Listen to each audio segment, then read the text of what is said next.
सो हे guys, कैसे हो and welcome to a new video of RS play super. And आज की वीडियो में हम इस पे डिस्कस करेंगे कि आखिर लूफी कितना पावरफुल है करंटली जब वो वानो कुनी को छोड़कर जा चुका है। सो हम सबको पता है कि वानो में आने से पहले एंड आने के बाद वाली लूफी में काफी ज्यादा डिफरेंस है। एंड हाँ, इस चैनल पे तुम्हें लूफी की गियर 1 to 4 की वीडियोस ऑलरेडी मिल जाएंगी, तो मैं उन गियर्स के बारे में उतना डिटेल में बात नहीं करूंगा, बल्कि आज की वीडियो में हम बात करेंगे स्पेसिफिकली गियर 5 और लूफी की पावर्स को ब्रीफली एक्सप्लेन करेंगे। एंड हाँ, मांगा से भर भर के स्पॉयलर्स भी हैं, तो anime only there is a big spoiler warning for you. So not wasting any more time, टैपमैन ब्रो इंट्रो लगा दो।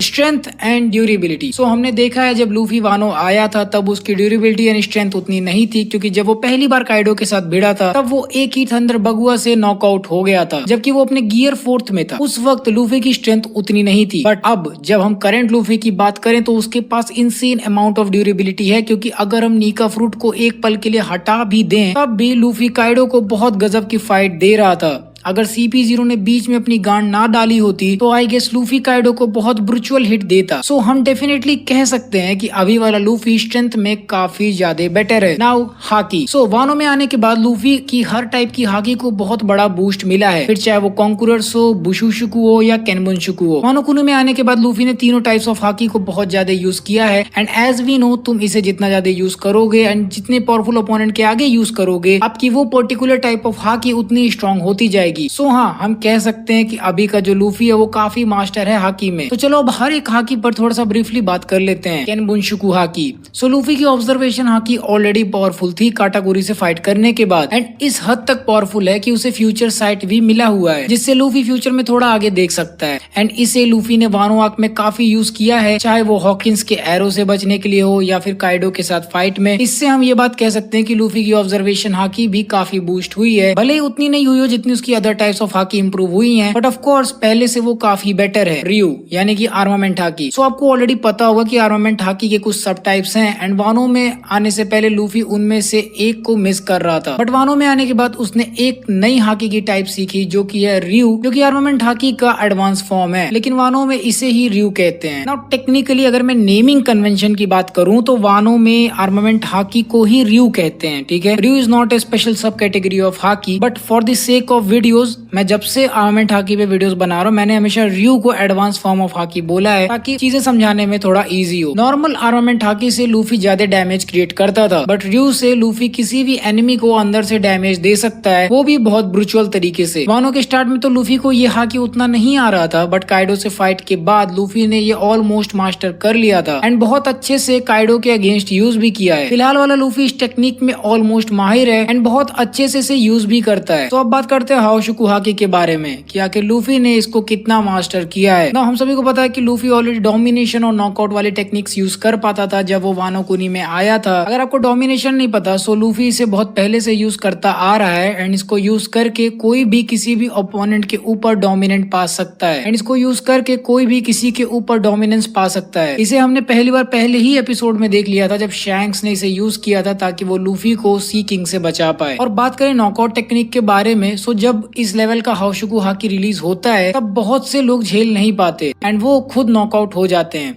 बट कुछ लोग जिनके पास स्ट्रॉन्ग विल होती है वो इससे बच सकते हैं। एंड लूफी उसे पोस्ट टाइम स्किप से यूज करता आ रहा है, एंड जैसा कि हमने फिशमैन आइलैंड पे देखा था कि लूफी ने एक साथ 50,000 बंदों को नॉकआउट कर दिया था, लेकिन उसके बाद लूफी ने बहुत पावरफुल कैरेक्टर से फाइट किया जिनके पास और भी पावरफुल हाओशुकु हाकी थी, जैसे कि डोफ्लामिंगो एंड काटाकुरी। एंड वानो में आने के बाद तो लिटरली लूफी ने काइडो के लेवल से ऊपर ही अपनी हाकी को बढ़ा लिया है। एंड अभी वाला लूफी अगर एक स्पेकुलेशन लगाया जाए तो एक साथ 5 लाख बंदों को नॉकआउट कर सकता है। एंड अगर इस तरह से सोचो तो इमेजिन करो कि 5 मिलियन सोल्जर्स की आर्मी आ रही है, तो लूफी 5 लाख लोगों को ऐसे ही निपटा देगा। बट फिर बात वही आती है कि 5 लाख एक बहुत बड़ा अमाउंट है, and the amount of range जो ये कवर करेंगे वो ज्यादा होने वाला है। तो इवेंचुअली बात इसी पे आ जाती है, क्या लूफी काफी दूर दूर तक लोगों को इस तरह से नॉकआउट कर सकता है जैसे कि शैंक्स के पास वो एबिलिटी है। अब बात करते हैं अगले टेक्निक की जो कि है प्रेशर। तो जब भी कोई दो हाओशुकु हाकी यूजर्स क्लैश करते हैं तो हमेशा बहुत ज्यादा प्रेशर रिलीज होता है, इतना कि कितने सारे लोग अपने पैंट में मूत देते हैं, एंड अगर ये कुछ ज्यादा ही पावरफुल हुआ तो इवन आसमान भी आधा आधा हो जाता है, जैसा कि हमने बिग मॉम वर्सेस काइडो या फिर शैंक्स वर्सेस व्हाइट बियर्ड में देखा था, बट वानो कुनी में आने के बाद ओनिगाशिमा की फाइट में लूफी वर्सेस काइडो में भी ये चीज हुई थी। सो टेक्निकली इस समय हम ये मान सकते हैं कि लूफी की जो हाउ शुकु हाकी है it is on par with the top of the line of the pirates in One Piece, जैसे कि Whitebeard, Shanks and even Big Mom. और काइडो को तो उसने खैर डिफीट कर ही दिया है। Now let's talk about the most important type, that is infusion, क्योंकि ये एक ऐसी टेक्निक है जो कि लूफी ने काइडो से फाइट करती करती सीखी थी। अब ये बड़ा खास है क्योंकि उसे बहुत ही खास लोग आज तक मास्टर कर पाए। इसमें Gol D Roger and Whitebeard आते हैं, एंड ऑल्सो अब हमारा लूफी भी, जिसने इसे सीखा था एपिसोड नंबर 1028 में काइडो के खिलाफ। लूफी ने इस टाइप की हॉकी को बहुत ही कम टाइम में मास्टर किया है, समझो ऑलमोस्ट एक रात के अंदर ही। एंड जैसा कि हमें ऑलरेडी पता है कि आप हाउशुकु को जितना ज्यादा ट्रेन करो उतना स्ट्रॉन्ग होता जाता है। सो ऐसा हम कह सकते हैं कि लूफी सुप्रीम किंग हॉकी को काइडो से काफी बेटर वे में अब यूज कर सकता है, and he can create much better impact as compare to Kaido. And इतने लेवल ऑफ पावर के साथ वो इजिली एक एडमिरल तक को ब्रूचुअल हिट दे सकता है। यहाँ पर अगर हम आर्मामेंट हाकी और हाउशुकु हाकी दोनों को मिला के बात करें तो इन दोनों टेक्निक में इन्फ्यूजन एग्जिस्ट कर सकती है। तो कुछ बहुत ही ज्यादा स्किल्ड लोग बुशुशुकु हाकी को हाउशुकु हाकी के साथ भी कंबाइन कर सकते हैं, जहाँ पे वो बुशुशुकु हाकी की डिस्ट्रक्टिव पावर्स का यूज कर सकते हैं अलॉन्ग विद यूजिंग हाउशुकु हाकी, ताकि वो बिना कांटेक्ट बनाए ही काफी ज्यादा अमाउंट में अंदर से डिस्ट्रक्शन पैदा कर सके। अगर आपको नहीं समझ में आ रहा तो मैं आपको एग्जांपल देना चाहूंगा गम गम नो बजरंग गन का, जहाँ पे लूफी ने अपने फिस्ट में बुशुशुकु हाकी के साथ कोटिंग की थी एंड उसने हाउशुकु हाकी के साथ क्लैश किया था, जिसकी वजह से उसने लिटरली काइडो का एक सींग तोड़ दिया था और उसे जमीन में धसा दिया था। And then we know and Luffy versus Kaido का विनर लूफी बना। सो हाकी के मामले में लूफी ने एक्चुअली में काफी ज्यादा मास्टरी अचीव कर ली है,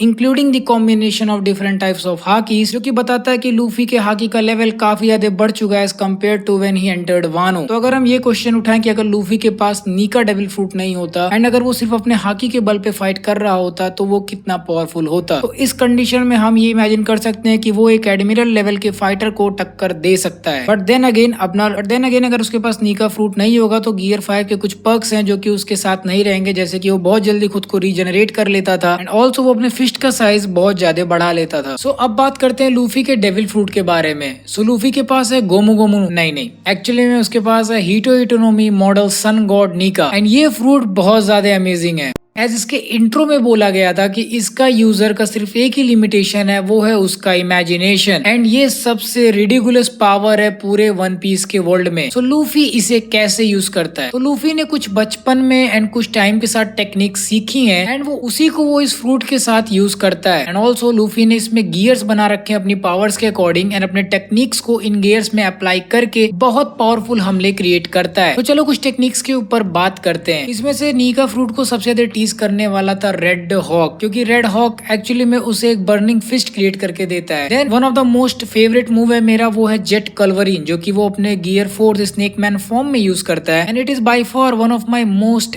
favourite move in the entirety of One Piece, क्योंकि अभी हमने गियर 5 को एनिमेट होते हुए नहीं देखा है। अगर हम बात करें कुछ और मूव्स की तो यहाँ पे रेड रॉक काफी अच्छा मूव था, क्योंकि इसने अचानक से ही काइडो को इतना बुरा मारा था कि काइडो के मुंह से भी खून निकलने लगा था। बट एज यू नो सबसे इंपॉर्टेंट टेक्निक्स लाई करती है गियर 5 में। बात करें लूफी के गियर 5 की तो सबसे पहले हम उन पावर्स की बात करेंगे जो कि हमने ऑलरेडी मांगा में देखे हैं एंड फिर हम डिस्कशन करेंगे कि हमें आगे कौन सी पावर्स देखने को मिल सकती हैं। सो गियर 5 की कुछ बेसिक पावर्स हैं कि वो लूफी को अपने सराउंडिंग को रबर में कन्वर्ट करने की एबिलिटी देता है एंड ऑल्सो लिविंग बींग्स को भी, क्योंकि हमने देखा था कि लूफी काइडो के पेट के अंदर फूल गया था एंड काइडो भी उसके साथ इन्फ्लेट कर गया था। ऑल्सो लूफी ने काइडो के बोरो ब्रेथ को रिफ्लेक्ट कर दिया था काइडो की तरफ जमीन को रबर बना के। एंड गियर 5 में जाने के बाद लूफी के पास ऑलमोस्ट इंस्टेंट हीलिंग की पावर आ जाती है, क्योंकि तुम्हें पता ही है काइडो का बोरो ब्रेथ कितना ज्यादा पावरफुल है। उसने एक पहाड़ को जला दिया था एंड उसका एक डायरेक्ट हिट लेके लूफी ऑलमोस्ट सेकंड्स में खुद को रिकवर कर लेता है, जो कि एक बहुत ज्यादा बड़ी बात है। ऐसा क्यों होता है? तो इसका सबसे बड़ा रीजन है कि जब भी कोई जोआन अवेकन होता है तो उसकी हीलिंग एबिलिटीज बहुत ज्यादा बढ़ जाती हैं एंड ये चीज हमने इम्पेल डाउन के गार्ड्स के साथ भी देखा था। और लूफी इस फॉर्म में इतना ज्यादा रबरी नेचर शो करता है कि उस पे ऑलमोस्ट अटैक्स काम ही नहीं करते हैं। जैसा हमने देखा था कि जब लूफी को हिट पड़ा था थंडर बगुआ से तो वो पूरा का पूरा जो बगुआ है वो लूफी के शक्ल पे ही मोल्ड हो गया था। एंड अगर आप याद करो तो जब थंडर बगुआ से काइडो ने वानो के स्टार्टिंग में अटैक किया था तब लूफी नॉकआउट हो गया था। तो उसका रबरी नेचर बहुत ज्यादा इंक्रीज हो जाता है जब वो गियर 5 के फॉर्म में जाता है। एंड अगर हम ये कंसिडर करें कि वो बगुआ सुप्रीम किंग हाकी से भी कोटेड था तब तो हमें ये अज्यूम कर सकते हैं कि कुछ स्वॉर्ड्स के अलावा शायद ऐसा कोई खास वेपन ना हो जो लूफी पे काम करे, भले ही वो सुप्रीम किंग हाकी से क्यों ना कोटेड हो। हाँ, यहाँ अगर सी स्टोन वेपन्स की बात करें तो वो एक एक्सेप्शन क्वेश्चन है क्योंकि अभी तक हमने उसे गियर 5 पे यूज करते हुए नहीं देखा है। तो सी स्टोन वेपन्स काम करेंगे या नहीं, ये थोड़ा सा डिस्कशन वाला टॉपिक है, बिकॉज ऑलरेडी हमें ये पता चल चुका है कि इस डेविल फ्रूट की जो लिमिटेशन है वो इसकी इमेजिनेशन है। और गियर 5 के कुछ ड्रॉबैक्स है, जैसे कि ये बहुत ज्यादा एनर्जी कंज्यूम करता है, क्योंकि हमने देखा था जैसे ही लूफी का हार्ट बीट सिंक से हटा वो ऑलमोस्ट बुड्ढा टाइप हो गया था। तो इसके और भी कुछ मेजर ड्रॉबैक्स हो सकते हैं बट अभी हमें बताए नहीं गए। तो let's talk about it's move. So Luffy का बलून फॉर्म। सो हमने लूफी को बलून बनते बहुत बार देखा है बट इस वाले में थोड़ा डिफरेंट है, क्योंकि इस वाले में वो जिसे भी टच कर रहा था वो भी रबर का बन जा रहा था। सो अगर लूफी चाहे तो वो इस फॉर्म में बहुत ज्यादा अपने आप को एक्सपेंड कर सकता है। Then there comes the giant form. So ये one of the most coolest form लगा मुझे लूफी का, जिसमें वो एक जायंट बन गया था, एंड नॉर्मल जायंट नहीं बल्कि बहुत बड़ा वाला जायंट। एंड जरा सोचो लूफी अगर इस जायंट में अपने अटैक्स करने लगे तो क्या होगा, जैसे कि जायंट गैटलिंग गन, भाई तब तो वो अकेले ही कितनों की ले लेगा। एंड आपको याद हो तो ये वाला जायंट फॉर्म बहुत ही कूल तरह से इंट्रोड्यूस किया गया था कि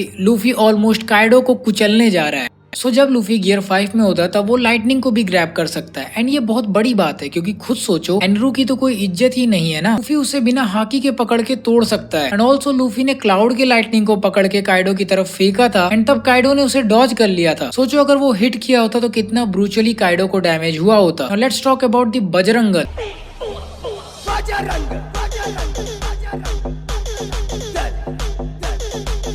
Bajrangan, one of my favorite move being an Hindu, because Bajrangan is directly inspired by Bhagwan Hanuman ji. This right here is my favorite thing ever. In the history of forever. I think about this every day. I think about this all night long. I stay awake, not sleeping, because I'm thinking about this. So gear 5 का last move जो हमें देखने को मिला था वो था बजरंगन। इसमें लूफी अपने हाथ को ओनिगाशिमा से भी बड़ा कर लेता है, एंड ये कोई मजाक नहीं है। So true.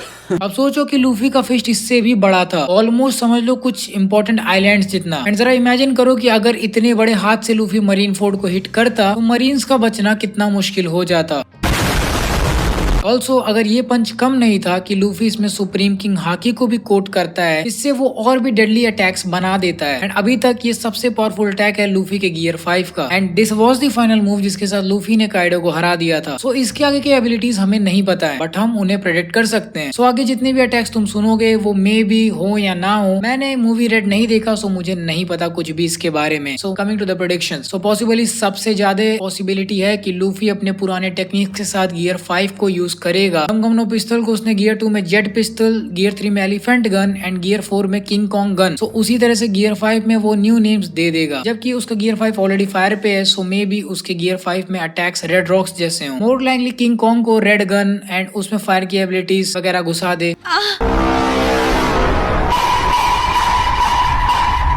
सो चलो अब हम कुछ और अटैक्स को प्रेडिक्ट करते हैं, क्योंकि अब आप समझ चुके हो कि उसकी एबिलिटीज कैसे काम करने वाली हैं। So Gomu Gomu no red डो गन। सो इस अटैक में लूफी अपने किंग कॉन्ग गन को मॉडिफाई करेगा एंड रेड गन करेगा, एंड इसमें मे बी लूफी आर्म्स को स्ट्रेच करे एंड उसमें व्हाइट फ्लेम्स ला के जोर से हिट करे, जो कि किंग कॉन्ग गन से भी ज्यादा पावरफुल हो सकता है। Gomu Gomu no red bazooka. इस वाले अटैक में लूफी अपने आर्म को पीछे स्ट्रेच करेगा and again white flame and supreme king hockey से कोट करके सामने वाले को जोर से हिट करेगा एंड एयर में लॉन्च कर देगा, thereby damaging and launching the enemy to the far away place. Gomu no red डू गैटलिंग। अब तुम नाम से ही समझ गए हो कि लूफी इसमें अपने रेड हॉक टाइप के मूव को यूज करेगा, बट उसमें बिल्कुल स्पैम मोड चालू करेगा।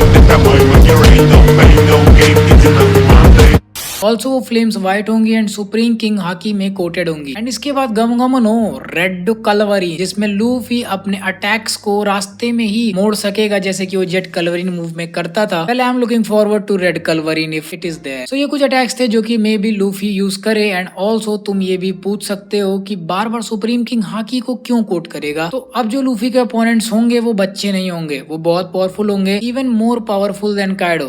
हमारे मतलब आपको मत सिखा चल। तो लूफी को इसकी जरूरत डेफिनेटली पड़ने वाली है। तो गाइस ये थी मेरी वीडियो की आखिर लूफी के करंट पावर लेवल्स क्या हैं and how much currently he is powerful as compare to when he entered the Wano island. I hope आपको मेरी ये वाली वीडियो पसंद आई होगी। अगर आपसे कोई वाली वीडियो अच्छी लगी तो प्लीज वीडियो को लाइक करो, नहीं पसंद आई तो भी लाइक कर देना। शेयर करिए इस वीडियो को उन लोग के साथ जो कि वन पीस के फैंस हैं। आप मुझे इंस्टाग्राम एंड डिस्कॉर्ड में फॉलो कर सकते हो, जहाँ पे मैं बहुत ज्यादा एक्टिव रहता हूँ। डेफिनेटली आप हमारे चैनल को सब्सक्राइब कर सकते हैं ताकि आप ऐसे और गजब के वन पीस वीडियोस को एंजॉय कर पाए। मैं आपसे मिलूंगा अगले वीडियो में। So until the next video on